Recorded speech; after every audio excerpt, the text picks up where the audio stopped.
Before we can close the general ledger, we need to understand the difference between balancing and closing ledgers. And it all comes down to this. So in the balance sheet, when it's got the title, it always says balance sheet as at 30th of June, versus for the income statement and also for the cash flow statement, which we'll learn soon, it says for the period ended, whether that period's a month, a quarter, a year, or so on. So that is what the difference here is going to reflect whether we balance or close something. And it all comes down to two accounting assumptions. The first one is going concern. When we have a business, we need to prepare the financial reports on the assumption the entity is a going concern.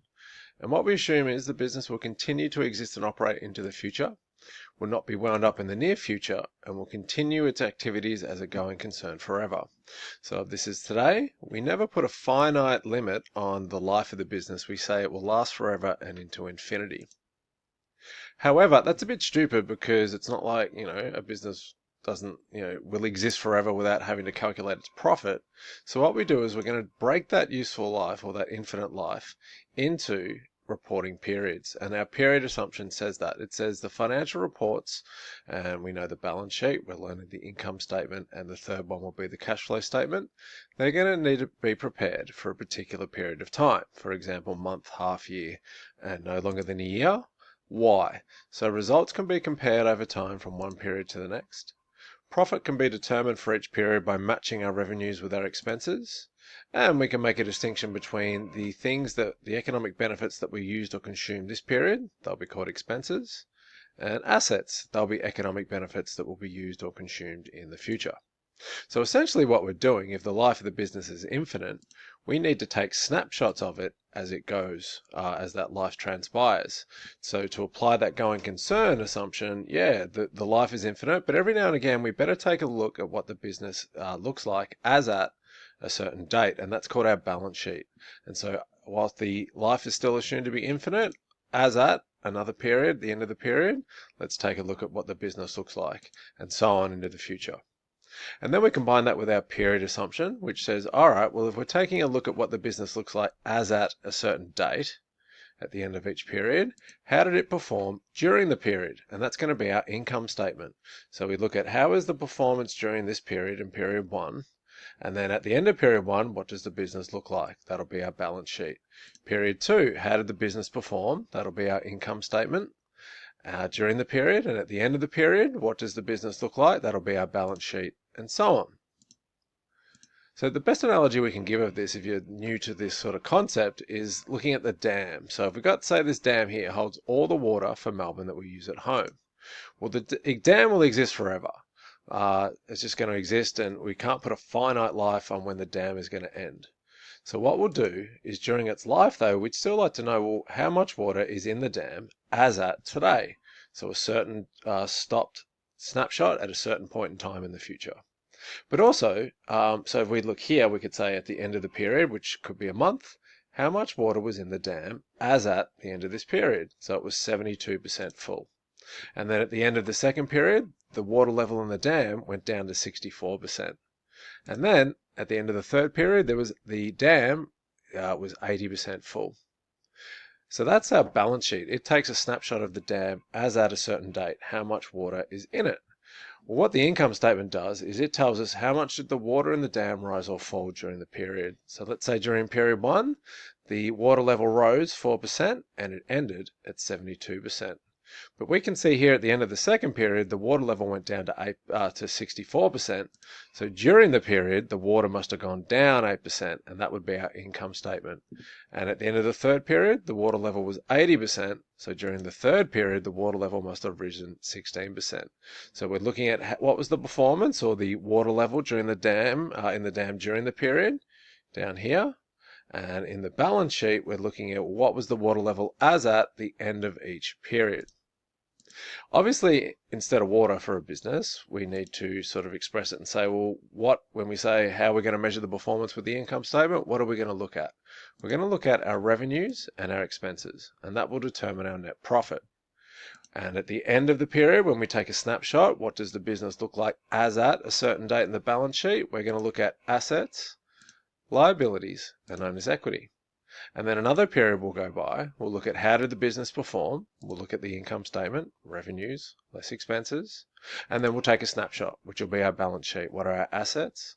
What are our liabilities? What are our owner's equity? And so on into the future. Next period, how did we perform? Revenues, less expenses. Snapshot, what does the business look like at the end of that period? Will be assets, liabilities, owner's equity. And essentially what that means is for some things during the period here, so if we said revenues in this first period were 100,000, expenses were 70, well, that's going to be a profit of 30. And then if we take a look at the business at the end of that period, might have assets of 500,000, liabilities of 100, and owner's equity of 400. And the important thing to realize is that these assets, liabilities, and owner's equity, they will continue into the future.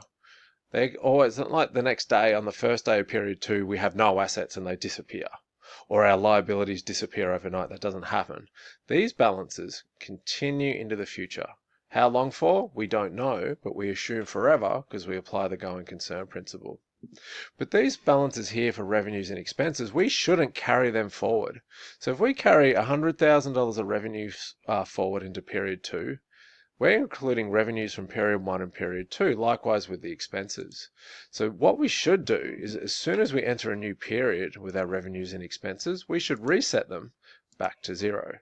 And that way they're wiped clean, and we can break up our revenues and expenses into the period in which they were actually earned and incurred.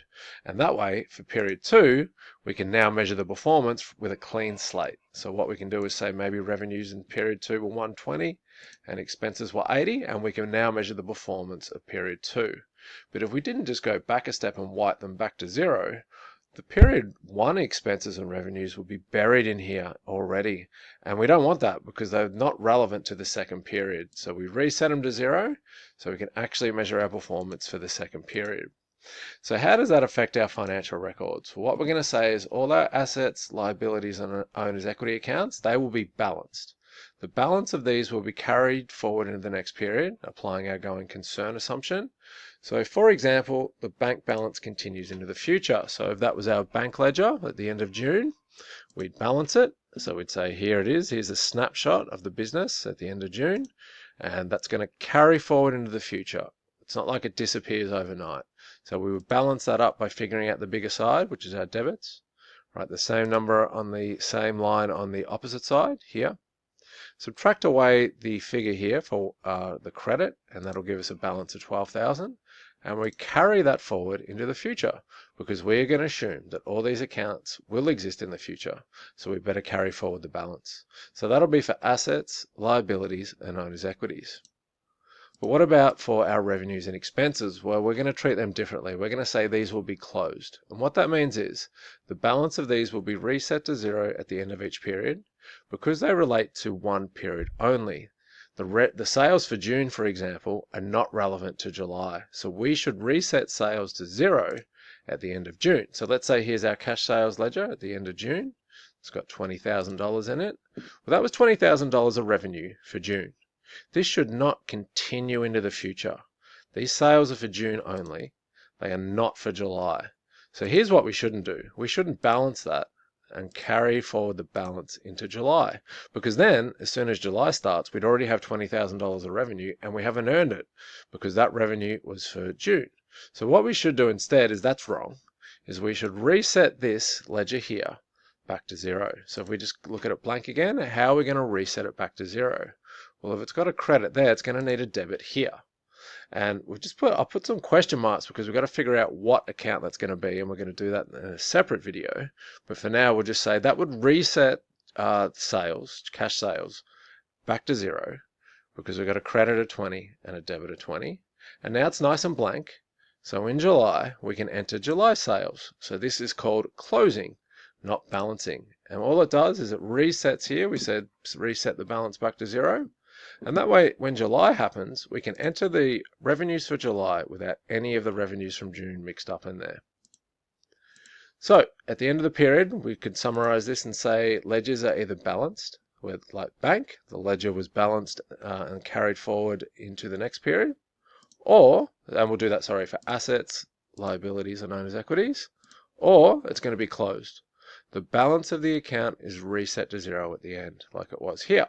And we're going to do that for revenues, expenses, and just one we didn't talk about, we'll talk about in a later video. We'll also do that for drawings. So why are these revenues and expenses closed? A good little theory question. And essentially there's two reasons, and it all comes down to this period and next period. So if we say this period, we've got this cash sales ledger here. So we've got $20,000 of revenues and our wages expense was $8,000. Well, we're going to need to close them down, shut them down to zero. Why? Firstly, so we can determine net profit for this period. So our revenues 20, less our expenses 8, we've made a profit of 12,000. But the other thing that these closing entries do is they make the ledgers nice and blank by resetting them to zero. And that means the second reason why we close expenses and revenues is so we can reset the balances to zero, so net profit for next period can be determined. And there are two reasons. So to summarize all this, we're going to balance, and what that means is ledger balances are carried forward into next period. We're going to do that for assets, liabilities, and owner's equities. And it's either balancing or we're going to do closing. And what that means is we reset the ledger to zero at the end of each period. So they're blank and ready for the next period. They're going to be closed to an account called profit loss summary, which is what we're going to deal with in the next video. And we're going to do that with revenues and expenses. We'll also need to do something with drawings, which we'll also talk about in the next video. So essentially there's two more things we need to know. Number one, I've just put question marks here. If I'm going to close down cash sales because it's got a credit balance with a debit here, where does that debit go? Like, it's got to go into another ledger somewhere. So we've got to figure that out. Likewise here with wages. If it had a debit balance and we're going to shut it down with a credit, where does that ledger or balance go to? So we need to figure that out. And secondly, how are we going to close all the ledgers? We've got a lot of revenues and a lot of expenses. Well, how are we going to do all this? Well, we need a procedure. And what we're going to do is look at that in the next video.